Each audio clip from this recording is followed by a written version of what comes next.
my channel, Books on Her Brain. I'm Amber. Today I'm coming at you with kind of a library haul slash like what I'm reading, how I'm reading. It's been an interesting week. I know I didn't get a video up last week. I'm gonna try to get 2 videos up this week to make up for it. I'm trying not to pressure myself. I'm trying to be super flexible. I'm trying to just kind of work with what I have. Sorry, I just got out of the shower, so that's why I look a little bit of a mess. But yeah, let's go ahead and start with what I'm reading. So I am about halfway through Harry Potter and the Half-Blood Prince. I'm enjoying my read. I'm hoping to finish that up within the next few days and then get a video to you. So I'm hoping that's going to be my second video this week, but again, I'm not pressuring myself, I'm not pushing myself too much. I'm just kind of trying to enjoy writing every day, and if I read, I read. If I don't, I don't.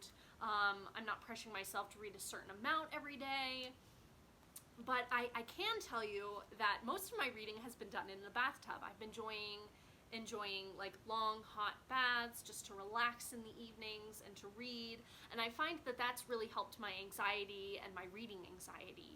And so yeah, I'm just gonna put this down and I'm gonna move on.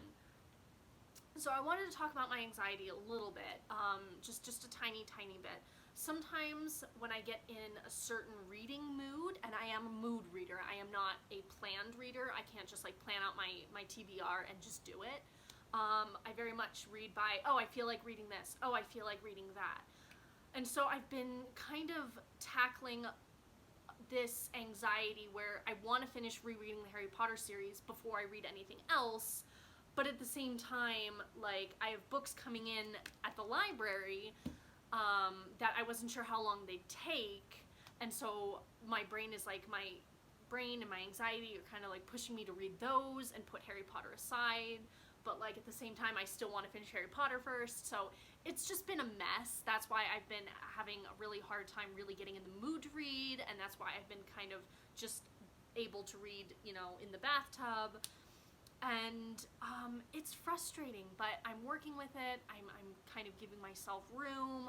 I'm giving myself some flexibility. I'm trying not to pressure myself, and I feel like it's working. But that in mind, I am thinking about finishing Harry Potter number 6 and then putting number 7 on hold and reading these 2 books. Now, they're books 2 and 3 in a series, and I'm going to back up a little further, I think.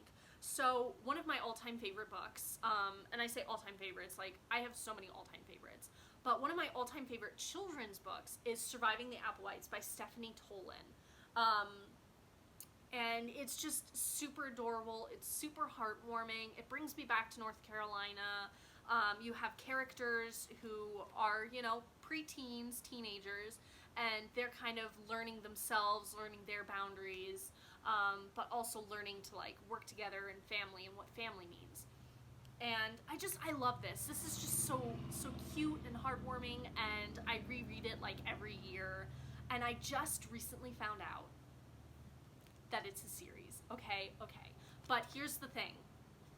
This was published in 2002. Okay, keep that in mind. 10 years later, 2012, we have number 2, Applewhites at Wit's End. So I found out that, you know, this had been written, and then I was like, that is so cool. But then I kept scrolling in Goodreads, and there's a 3rd one. This was written, let's see here. Give me a moment. Come on. Maybe not.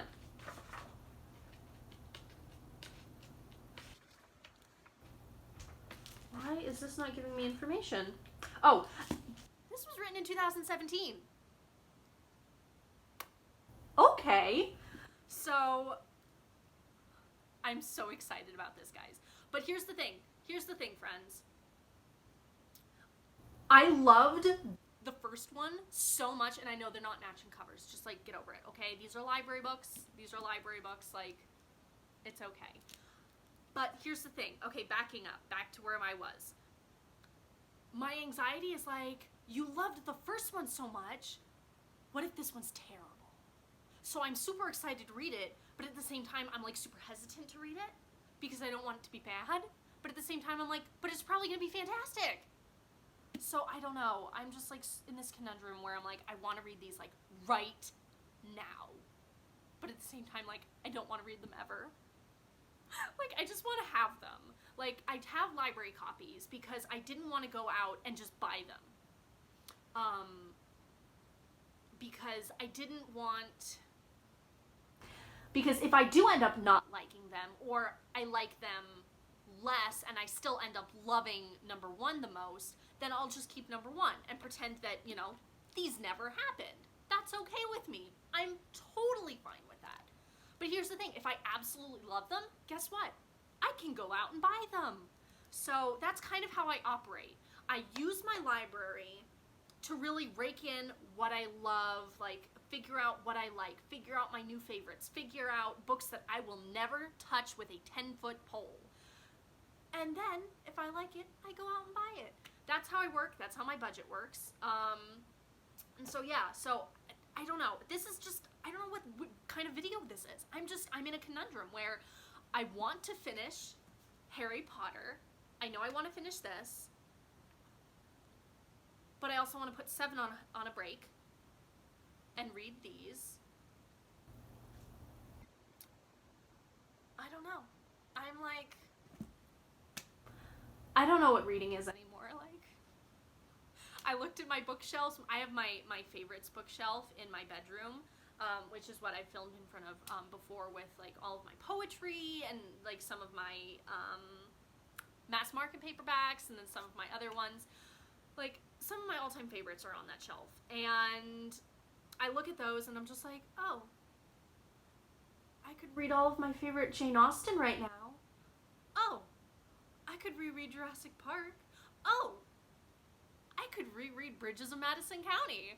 Oh, I could reread, like, you see what my brain's doing? My brain is like, the anticipation and not knowing whether or not I'll like these. My anxiety is acting in such a way where I just want to grasp onto the things that I know I absolutely love and just pretend nothing else exists.